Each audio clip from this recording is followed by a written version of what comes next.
mahakna poklakpadagi ahanba oina biren mahaki mama mapaga loinana makhoigi khungang aduda maboka unaba chatlami chahi mapanta fariba birenna ayama matamta mahaki parents makhoigi khungang aduda chatpagi wafamda khatnaba urami handaki matang asidasu mahaki mama makhoina khungangda chatpagi wafam asi sungya yaninglamde adubu birena mahaki maboka unaningi amadi makhoigi khongang adusu uningi haimanbadagi mahaki mamasu yaningdana uchinna chinna yaraklami makhoigi khun aduda changakpaga birena nupi macha mayam ama sanaduna leiba urami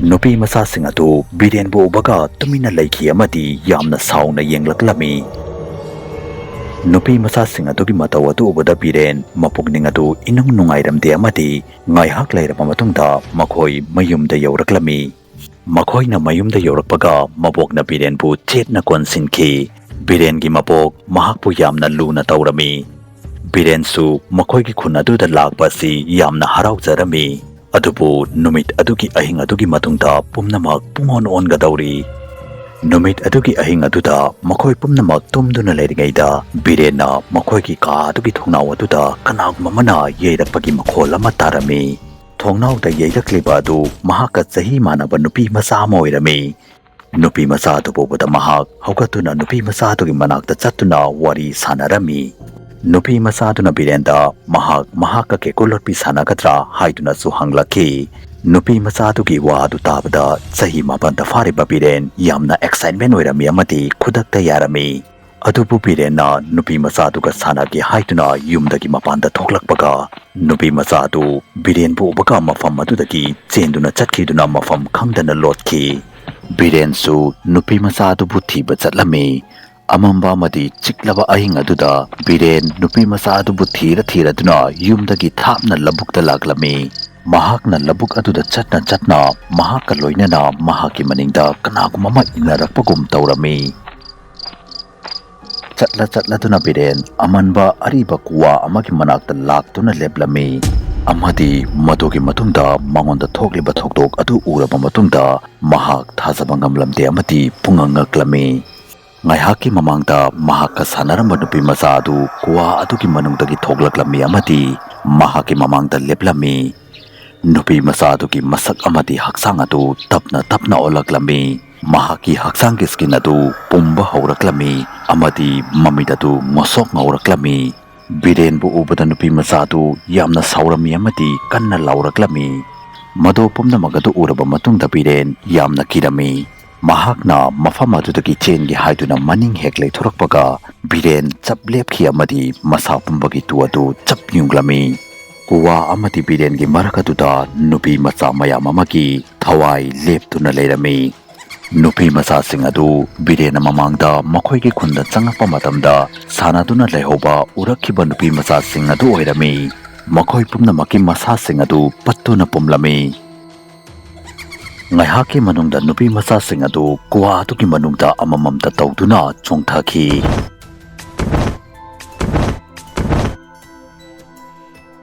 Una nupi macha sing adu biren ki mamin mamangda amamamta tawduna kuwa adugi manungta chongthaki adubu biren ka sanaramba nupi macha adudi haujiksu biren ki mamangda mafam aduda leptuna leirami biren ki mankhiduna nupi macha adu yengduna mafam aduda leptuna leirami amati ikhang khangauduna nupi macha adu biren ki manakta laktuna leplami amati mahaki haksang adu fauduna chatki Madogi matungda biren nupi macha aduna sumhatki bagumsu taurami madogi matungda nupi macha adu mafam adudagi mangki amadi biren su tumina mayumda halakki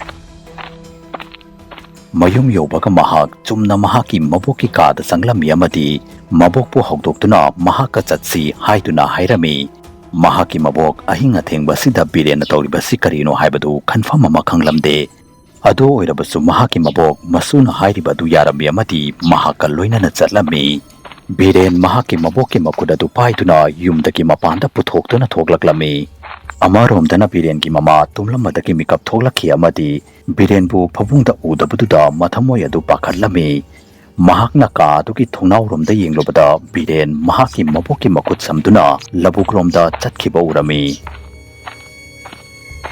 Birengi mama mado pumnamakpu uraba matungda yamna kirami.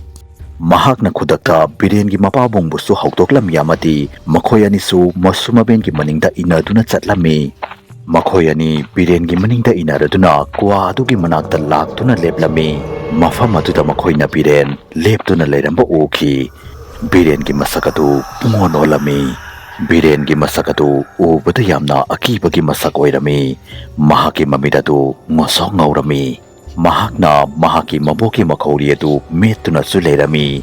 Matawadu ubada mahaki mamaga mapaga mahaki manakta chensilaki. Atubu makhoina mahaki manak yokjungaida birena mabokpu kuwa adugi manungda langthaki. Birengi adugumba matawadu ubada mahaki mamaga mapaga adu pungangaklami. Mabokpu kuwa adugi manungda thadakibaga birensu mafam aduda wanthaduna taki. Birengi mamaga mapabungana mahaki mabokpu kannanaba yamna kanna honarami. Adubu ahanadu kuwa adugi ising aduda lupkhiduna thifa fangkhide. Mathangi namit nongalaba matungda birengi mamana maiba amabu kauraktuna laigi oiba thabak thauram khara tokthokpirami. Birena wakal tarakpaga mahakna mahaki mamabu yengduna kanna kappa hauraklami. Mahakna karigumba wa ama khanglaklami amadi mahaki mamada haininglami. Birena mamanga hingda nupi masamana makhoigi ka adugi thongnaukdagi mahakpu sanasi haiduna kokthoki haiduna hairami. Nupi masadu atai kanasu nalamde birengi mache oirami. Nupi masadu pokpaga birengi mabokna makhauri metuna hatoklaga kuwa adugi manungda hundoki. Mado pumnamagadu tawraba matungda khun adugi huranba amana makhoigi machanupi adubu huranduna pukhre haiduna haijinki. Adubu asengbadi thaina hauna sadagi khun aduda adumna tawduna lagli. Karigumba yum amada makhoina fangjariba ahanba macha adu nupi oirabadi angang adubu hatoklaga kuwa adugi manungda hundoklami. Birengi maboksu ahanba fangjaba angang adu nupa oina pamlami. Maram aduna pikliba nupi macha adubu hatoki. Wafam sing asi birenda mahaki machena mahaki haksang manungda changduna mahakpu sumatkiba matam aduda hairakiba oirami. Numit adugi wafam adu Birenski parents na kanamatata karimata hairamde amadi Biren bu puduna tumina khun adudagi matam chupaki oina khun adubu thadokduna chatki. Aikhoigi Manipur sidadi asigumba thokdok asi kaya thengnade. Adu oirabasu ayamba misingna makhoigi ahanba macha adu nupa oina pamnai. Wafam asi kadai phobok chumi haiduna khali commenta soidana haibiramu. Facebook ta Manipuri horror story gi Facebook page fu follow tawiramu. Loinana karigumba wariya su mayamna pambi paragadi channel asibu subscribe tawiramu amadi video asibu like and share amam ta tawiramu. Mathangi video da amuk unarasi habisiga loinana yangkopam loyangan bana mayam pumnamakpu kainabagi yathang nizari.